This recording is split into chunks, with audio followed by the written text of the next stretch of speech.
This is roll 4, slate 1. Clap it.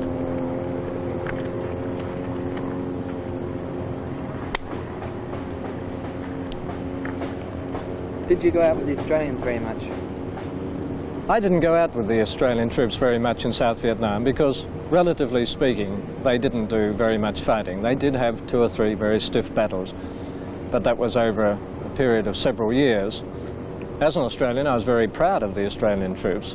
They were very professional, very well trained, and they fought the people they were sent to fight, that is the Viet Cong. They tried not to involve civilians, and generally there were few civilian casualties inflicted by the Australians. Of course, the best Australian unit was the one that few Australians have heard about, that is the Australian Training Team, and they were in the Australian Training Team was the best Australian unit, and they were in South Vietnam from maybe 1962, I think. They were an elite group of usually warrant officers, sergeants and warrant officers, who accompanied South Vietnamese units, training them as they went in fire discipline, deployment of small patrols. I think I better cut there. Sorry. This is roll 4, slate 2.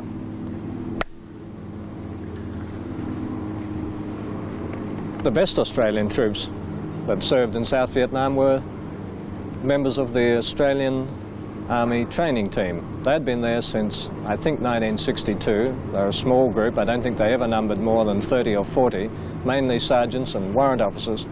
And they accompanied small units of the South Vietnamese Army and gave them on-the-spot training, that is, in the field, fire discipline, how to outflank an enemy, and it was all done by demonstration, right in the field. And they were very, very effective. They were well liked by the South Vietnamese. They shared the hardships of the South Vietnamese and generally had sympathy with them. They got on very well with them. They saw that there was much more to them than being just noggies and dinks and slopes, as they're generally referred to. They had close contact with the village people, lived in villages quite a lot, lived with the South Vietnamese soldiers anyway. Nevertheless, as an Australian, aside from the fighting effectiveness of the Australians, are you proud that Australia was involved in the Vietnam War? I was never in agreement with any foreign involvement in the South Vietnamese War, and that included the Australians. They should never have been there, and neither should the Americans or anybody else. Can we just go on to the Viet Cong, one isolated question, why you say they were the masters of camouflage? Well, the Viet Cong, particularly, as against the North Vietnamese, who were more conventional soldiers, but the Viet Cong employed methods in which they melted into the countryside or into the jungle. They always wore black or a dark color, dark green. They avoided, I think we'll have to cut it in. Roll 4, slate 3. Masters of camouflage, please. The Viet Cong used the environment to great advantage. They melted into the jungle or the countryside. They wore dark clothes, and they didn't form big base camps. They lived with the people. They were the people, generally speaking. So that any foreign element which was introduced, like foreign troops, stood out, were easily to detect, and of course were unacceptable to the Vietnamese people. What was the common American combat rifle, and why did the Vietnam Viet Cong prefer the AK-47? The weapon used by the Americans was the American M16. We call it the Armalite. A very, very sophisticated weapon, very hard-hitting, high-velocity weapon. So that if you were hit by an M16 round, generally you were dead or very, very severely wounded. Of course, being so sophisticated, it was prone to lots of little faults. Often it would jam for a number of reasons. Had to be kept very, very clean, and that was very difficult in the jungle or in the paddy fields where you're up to your waist in mud and slush a lot of the time. The Viet Cong, of course, used the communist assault weapon, the AK-47. It was designed by the Russians, but it was Chinese built, this one.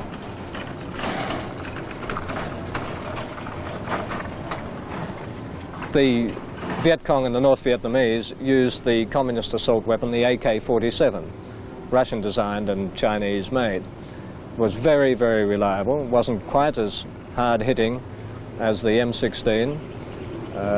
Didn't have the accuracy, but then you didn't really need accuracy in the type of warfare in South Vietnam.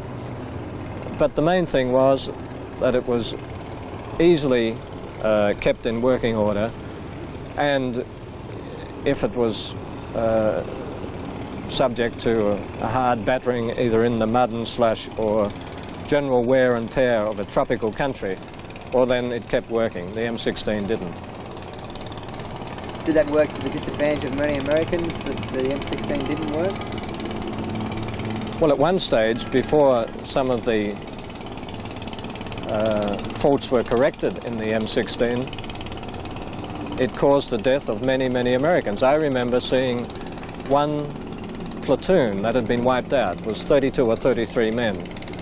They'd been completely wiped out. All were dead. When we got there, the day after, 19 of those soldiers had their weapons half stripped down or they were jammed. That means 19 out of those 32 or 33 men died without being able to offer any resistance because their weapons had jammed. Either through they'd been firing too much and the gases used in the round were inferior quality, or the weapons had got dirty during the combat, so that the faults in that weapon early in the war were responsible for many, many American deaths. Later, a lot of those faults were corrected. Can you tell me briefly about the ammunition being interchangeable for the Viet Cong but not for the Americans? On some of the heavier weapons, some of the heavier infantry weapons, the communists could use the captured weapons and, of course, the captured weapons, but the captured rounds. For instance, in the mortar weapons, the communists used 61mm mortar. The Americans used 60mm mortar.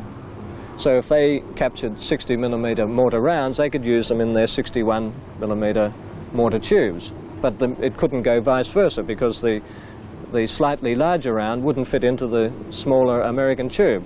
The same way the Viet Cong had 82mm mortar, the Americans had 81. And in various weapons, this was the case. Can you tell me briefly the tanks and the heavy armoured personnel carriers the Americans and the Allies used, how effective they were in jungle conditions? Of course, the Americans used tanks and armoured personnel carriers, which were roughly equivalent to the old Bren carrier that the Australians and British used.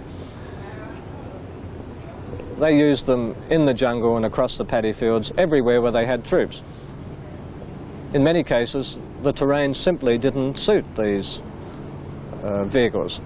For instance, during the wet season in the paddy field country, in the Mekong Delta, particularly south of Saigon, the tanks and armoured personnel carriers would simply get bogged down. They couldn't move. You'd get into heavy jungle and the tanks couldn't move through because the jungle was much, much too thick. I think you better take. This is roll 4, slate 4. How many months in the year was Vietnam subject to rain, wet season? There are about 5 monsoon seasons in South Vietnam in various regions of the country. All during the year, somewhere, there was a monsoon season in South Vietnam. But generally speaking, from May until October was the big monsoon season there. So the tanks, personnel carriers that the Americans and their men had. The tanks and armoured personnel carriers were ineffective for about half of every year. Why did the media direct most of its attention to covering the Americans in Vietnam?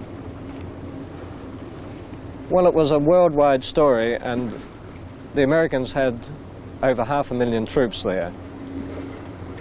Of course, the American media was in the great majority, so they wanted to cover their own troops. Because the international organizations